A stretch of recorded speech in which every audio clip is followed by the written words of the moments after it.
Kembali tim Jimat punya cerita dengan judul Pengusung Keranda Gaib Romo Leo, dengan pembawa cerita Ki Banu Asmoro.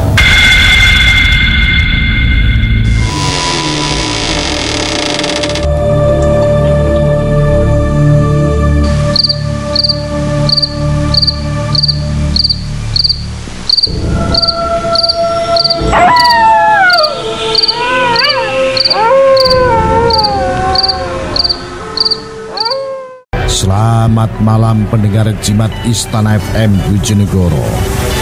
Namaku Satrio Wahono, asal dari Kecamatan Pulung, Kabupaten Ponorogo. Bisa dibilang aku adalah orang yang memiliki kepekaan dalam merasakan hal gaib, atau istilah yang sering digunakan saat ini adalah indigo. Kemampuan yang kumiliki sudah kurasakan sejak aku berusia 6 tahun. Banyak yang bilang kemampuan ini diturunkan dari eyang kakungku. Saat aku masih kecil, seringkali aku merasa risih dan takut karena seringkali ditampakkan oleh wujud makhluk gaib yang menyeramkan. Mereka bisa muncul di mana saja dan bahkan di tempat yang sama sekali tidak kuduga. Seiring berjalannya waktu, aku dapat mengendalikan kemampuan yang kumiliki.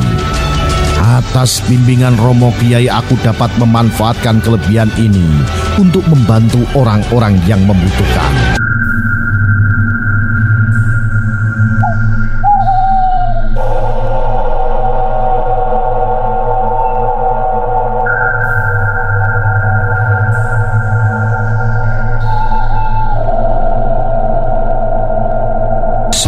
Salah satu pengalaman mistik yang berkesan pernah kualami pada bulan November 2017 silam.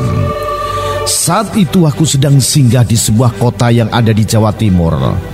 Di sana aku menginap di rumah seorang sahabat bernama Pak Derajat. Entah mengapa suasana malam itu terasa aneh bagiku. Termometer ruang menunjukkan angka 19 derajat Celcius pada pukul 10 malam. Harusnya dengan suhu yang demikian udara terasa dingin. Tapi aneh, suhu ruangan bahkan suhu luar ruangan menjadi sangat pengap dan panas. Angin semilir tidak menghibur sama sekali. Anjing piaraan Pak Derajat, tuan rumah yang biasanya hanya menggonggongi orang lewat yang terlihat dari halaman rumah, bisa melolong panjang dengan suara yang membuat bergidik ngeri. Padahal tidak ada orang lewat di jalanan itu. Hanya beberapa sosok hantu seperti kuntilanak dan sosok anak kecil terlihat sedang kejar-kejaran. Penasaran, itu sikap yang muncul di pikiranku. Segelas besar kopi dan sebungkus rokok sudah siap menemaniku menunggu hal yang sedikit dapat aku tafsirkan. Mungkin akan kedatangan santet, pikirku agak ngawur. Sarung aku buat menutupi kepala dan punggung, dan satu lagi hal yang tidak aku lupa, udeng ikat kepala pemberian Romo Kiai beberapa tahun lalu. Udeng yang terkenal ampuh, kata santri senior.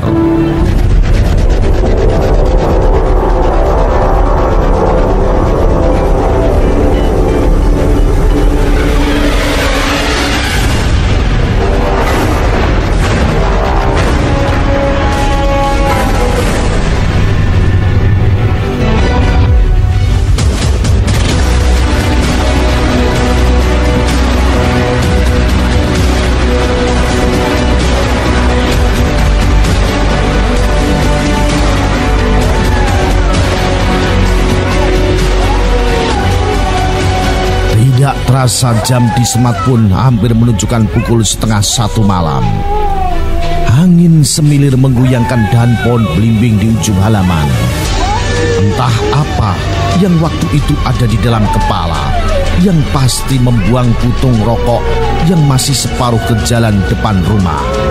Menaruh cangkir kopi yang airnya tinggal seperempat, dan aku tersentak untuk beringsut bersembunyi di balik pintu rumah sambil mengintip kecil dari celah gorden jendela.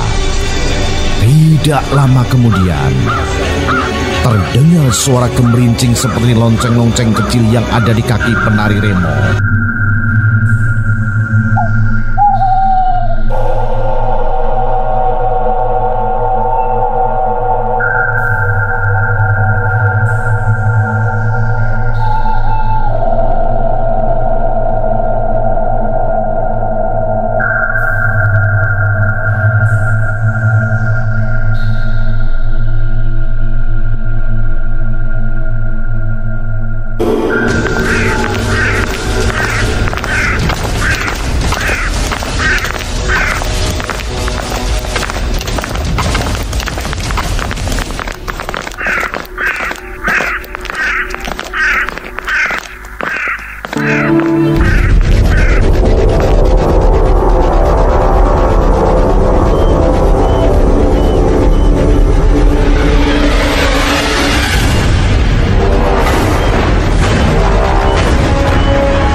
Aku bisa merasakan itu bukan suara satu orang lewat, tapi banyak orang. Lolongan anjing semakin menjadi-jadi. Tiba-tiba angin kencang berembus di sekitar tempatku berada. Samar aku melihat sosok bayangan besar yang semakin lama terlihat jelas.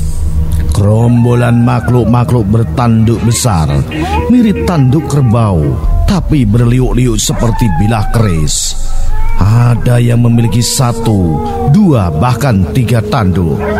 Berkulit hitam legam dan belang tidak beraturan.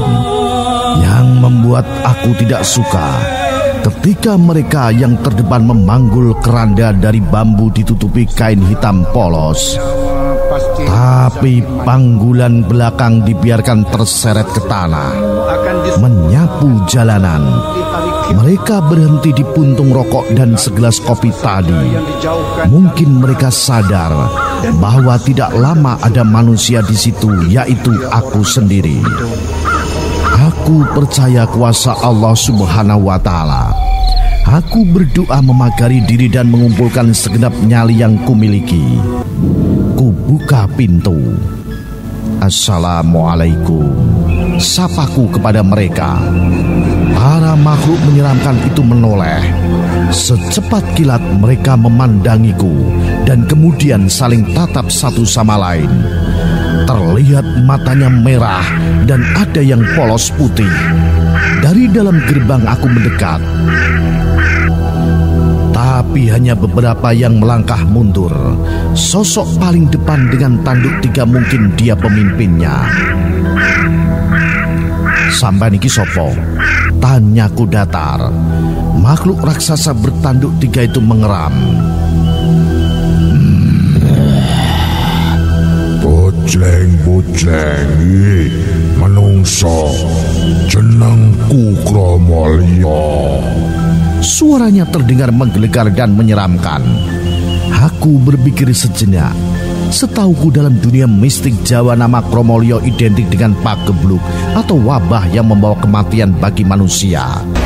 Aku berusaha tetap tenang dan bertanya kembali. Kate perlu opo kok liwat kene? Bojleng.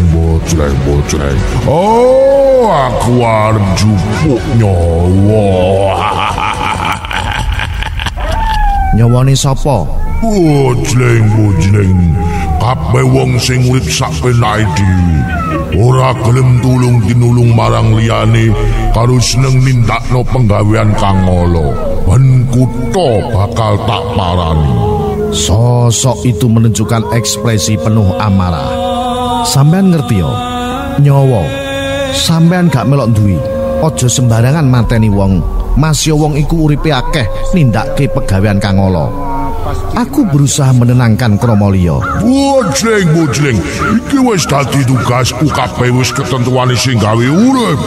Aku mau nglakoni dharmaku. Atas perintah sapa? Bojleng saka Segara Kidul. Lorong senopatimu yo? Iya. Oleh sampean njupuk nyawane wong sing ala, tapi sak mangsane sampean njupuk nyawane wong laku utama, wong getih putih. Aku ndonga ning kuwasa, bakal lebur sampean kabeh. Tapi becik sampean kabeh ora utak-utik desa iki. Nyingkira. Bojleng.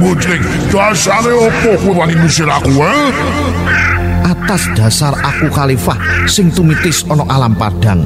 Atas dasar aku wakili Gusti ngrumat donya. Atas dasar la haula wala quwata illa billah tak tundung sampean kabeh. Bojleng. Kurang ajar. Menungso kurang toto. Kowe wani nantang aku. Yo, rasano. Kromolyo segera mengempaskan tinjunya ke arahku. Dengan sigap aku segera menghindar. Bojleng. Rupane kowe kuduk menungso sembarangan yo. Brahono, braili, tendang ngono manungso iki.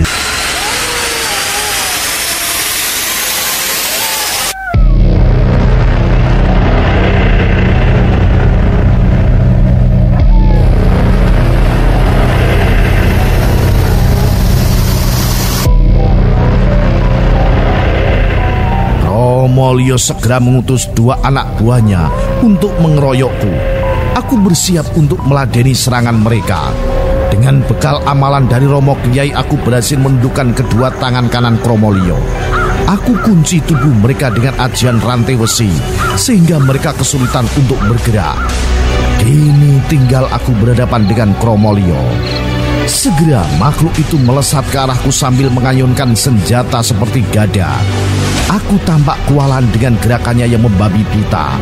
Di saat yang tepat, aku berhasil melesatkan tendangan ke wajahnya yang membuat makhluk itu terhuyung sempoyongan. Segera aku merapal doa dan menunjukkan keris pusaka warisan Hyang Kakung. Dari tubuhku memancar cahaya yang menyilaukan mata Kromolyo.